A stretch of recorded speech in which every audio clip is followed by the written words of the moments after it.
আজকে আমার গীতা পাঠের থার্ড অধ্যায়ের 3 নম্বর অধ্যায়ের 8 নম্বর শ্লোক। নিয়তং কুরু কর্মতং কর্মজায় হ কর্মণ শরীর যত্রাপি চে তেন প্রসিদ্ধত কর্মণ।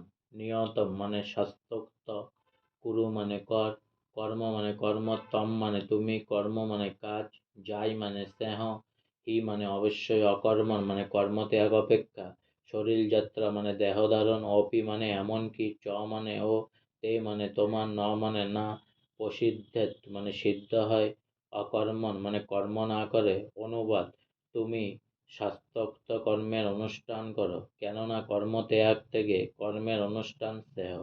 কর্ম না করে কেউ দেহযাত্রাও নির্বাহ করতে পারে না। তাৎপর্য: অনেক ভণ্ড সাধু আছে যারা জন সমক্ষে প্রচার করে বেড়ায় যে তারা অত্যন্ত উচ্চ বংশজাত এবং কর্মজীবনেও তারা অনেক সাফল্য লাভ করেছে, কিন্তু তা সত্ত্বেও আধ্যাত্মিক উন্নতি সাধনের জন্য তারা সব কিছু ত্যাগ করেছে।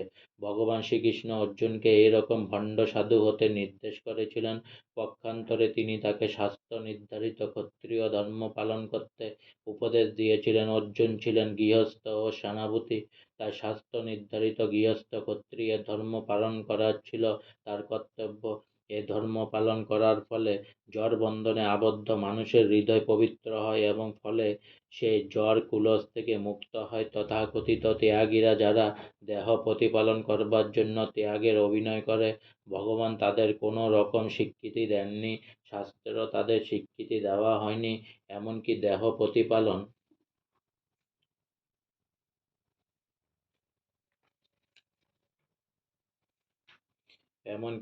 প্রতিপালন করবার জন্য মানুষকে কর্ম করতে হয়।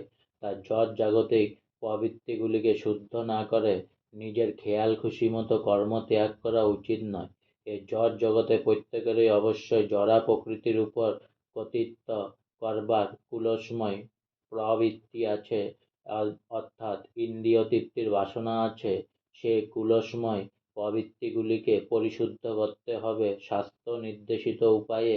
তা না করে কর্তব্য কর্ম ত্যাগ করে এবং অন্যের সেবা নিয়ে জীবিকা নির্বাহ করে তথাকথিত অতীন্দ্রিয়বাদী যোগী হবার চেষ্টা করা কখনোই উচিত নয়। আজকে আমার গীতা পাঠের 3 নম্বর অধ্যায়ের 8 নম্বর শ্লোক এখানেই সমাপ্ত হলো। তাই অনেক অনেক সাবস্ক্রাইব করুন, অনেক অনেক লাইক করুন, আর সঙ্গে বলুন হরে কৃষ্ণ কৃষ্ণ কৃষ্ণ হরে হরে, হরে রাম রাম রাম হরে হরে।